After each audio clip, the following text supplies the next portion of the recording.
让我有了一个刻板印象，不太喜欢跟日本人相处。我的种族已经被欺负。连 Eric 什么都不知道，就今天两个可以顺便了解一下彼此。哇，好新鲜。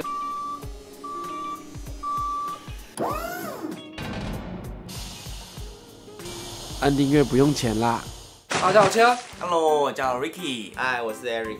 今天我们邀请到可爱的情侣来聊聊他们的打工经验，然后带他们的丫丫来。这只鸭子叫丫丫，顾名思义就叫丫丫。请问你们养了它多久呢？从7月开始养到现在。丫丫，我都不知道鸭子的声音，我不知道怎么形容哎，娃娃娃的声音。当你在想睡觉的时候，你听到这里声音，真的会想把它掐死。它会大出来吗？会，因为它没有括约肌，它想拉就拉。那它没办法享受到幸福。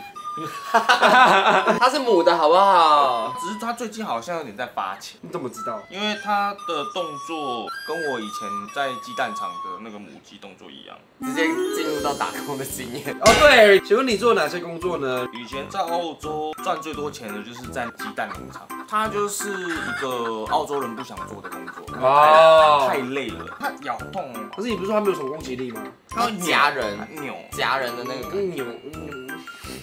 因为它要扑杀鸡，在澳洲的法规规定，生蛋鸡只能活2年，还有规定2年就要全部杀掉。天哪，以后我们可以拿来当一个形容词啊！你跟他在一起没有2年，连澳洲的鸡都活得比你久。你跟他说摸摸，然后摸他鼻子，摸摸嘴巴，摸摸，摸，他会耶，他会耶啊！你你用这样虎口，对，摸摸摸摸啊摸啊，你要摸啊，对，就是这样子。会感到安心吗？摸摸，跟狗一样啊，摸。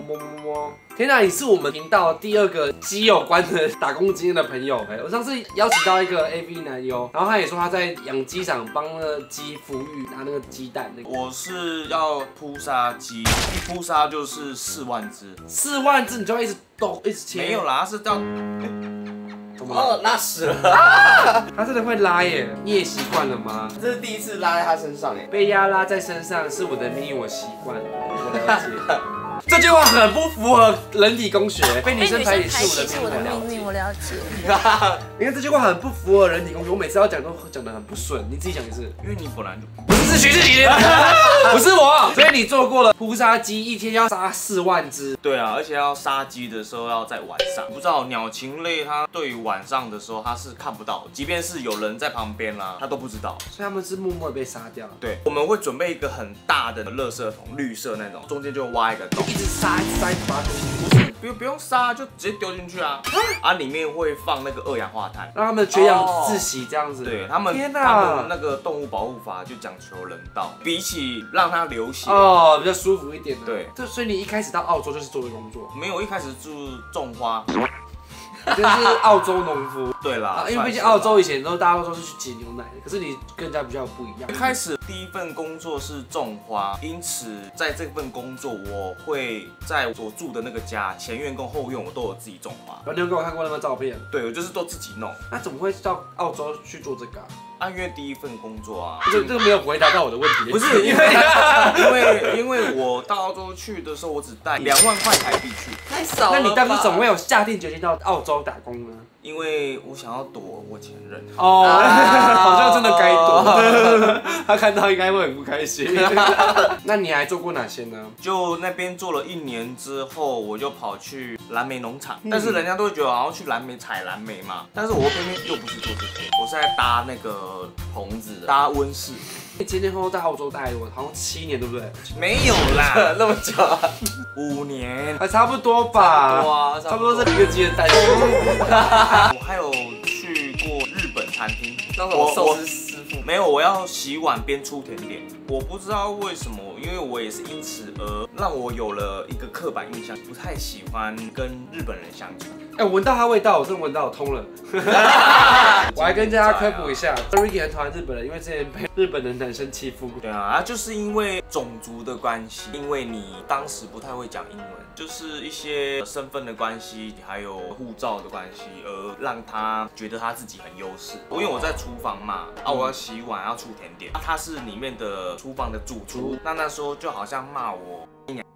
他会讲中文吗？对，然后中文是之前在我那个位置那个女生教他的啊，所以那个台湾女生呢也欺负我。联合起来欺负，对，联合起来因为欺负。毕竟一个人只身在国外。对啊，就一个人啊。那你那边也做了多久？我在那边做了2个月而已啊，我那个时候我是直接传一个英文给那个主厨说，我觉得你根本就不适合当一个supervisor，我现在就是要给你难看，我要离职。当天我就故意的给他们出包，我不会这么不负责任。但那时候是我觉得我的种族已经被欺负，同时又没有台湾人帮我，而且还被台湾女生一起，就是因为那时候不太会讲英文。在澳洲我还有做那个，你真的讲也讲不完。对、他刚刚跟我们随便讲，他说他做过了浮潜游泳教练，还有那个救生员、亚洲超市啊。你有做过这个？是补货的吗？不是，是要开叉车。叉车是什么？叉车哦，装货运的，在机场那种货运的那种车吗？很大。你那个都会开？我会开。连 Eric 什么都不知道，就今天两个我什么都不知道，可以顺便了解一下彼此。哇，好新鲜啊！我们那间超市又是最大间的亚洲超市批发商，因为很多都是要站板的。哦，因为那货很多吧？货柜来，我们要把货柜里面的东西一个一个拿出来，然后摆在站板上面，然后拿塑胶捆那个塑胶捆起来，然后开叉车，然后插去放好。所以你在这边澳洲5年就做了这么多工作。对啊。那你为什么会一直换工作啊？因为2年 working holiday 是一定要换的，之前是6个月要换一次。追根究底，不是因为你是草莓族，是因为要一直换工作。对，这是他们的规定。为什么？但现在是1年换一个就可以了啊。像如果你要续签第2年的话，我要去蓝莓场收集天数，好像那种玩游戏要破任务的那种感觉。我要几点这样？那哪个薪水比较高啊？好好奇。当然是鸡蛋厂啊。为什么？因为它很多粉尘。我记得最有印象是有一个英国女生刚到，当天下班是哭着离开。那么严重？她说那个粉尘太多了。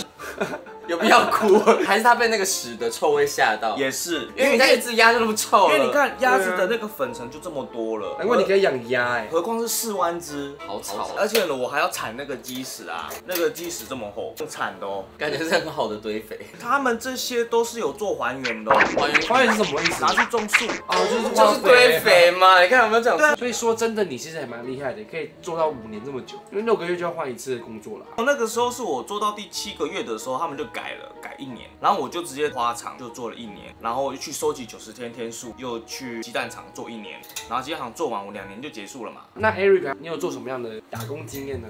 我从高中毕业就在服饰店打工了4年多，资深的工读生。你刚刚在 run down 的时候，我以为是10年，没有，才4年，就4年。其实那时候就只是想说赚点零用钱，那时候超突然的，就是我其实也没有想要真的去服饰店打工，我那时候只是跟某一任男友在逛街的时候，就是好想要多赚一点零用钱，反正高中闲着也是闲着。然后他说，那不然你就进这一间服饰店，看有没有要应征啊，这样。我说那我是不是要准备一个履历？他说那你去 Seven 买就好了。我就怎么那么烦啊？这么推，好喜欢哦。我就去 Seven 买了超简易的履历，写啊，没上就算了。对，他说你就进去看看啊，反正有没有上也没差什么。我就说哦好啊，然后就是不是一进去4年就在那没有动过。那你那时候做了4年之后，为什么辞职了呢？那时候就是因为开始要当兵啦。对我而言嘛，像我从高中是读餐饮科，那时候高中毕业的时候，我会选择读运动，原因是因为我不想要再背掉了。对，真的好累，而且我很讨厌油烟，很臭，所以我想说好，即便是我已经有基本的功力，我有丙级嘛，调酒也有，烘焙啦，我会选择运动，就想说，那我好像也没有必要把我的路给框住，你懂我意思吗？就可以就多一些才。我想要多一点路，等到我真的未来我再来选我要的。我觉得世界末日第一个要找你。为什么？什么都会。你可以自给自足，你可以自己养鸡、自己杀鸡，还可以种南美、打温室，还可以煮东西。我还有养过鸡，而且还要养鸭。大海来的时候，他还可以救你，因为他是潜水教练，真的是很棒啊！末日之主哎，末日霸主。我还有养鱼缸哎，最近又给我升级，花了超多钱，真是。在鱼缸上面吗？对啊，他最近又去订了一个更大的鱼缸。图的是什么？真的很喜欢养。好，以上这里就是他们的打工经验分享。然后如果你们有什么打工经验，可以在底下分享。然后希望你们今天左上角他们继续说，拜拜，拜拜。我一直想拍这个计划，就是因为想要让你在澳洲的生活。我澳洲生活很多彩多姿，有比台湾多彩多姿吗？不一样的多姿。对啊，真的是不一样，好可怕哦。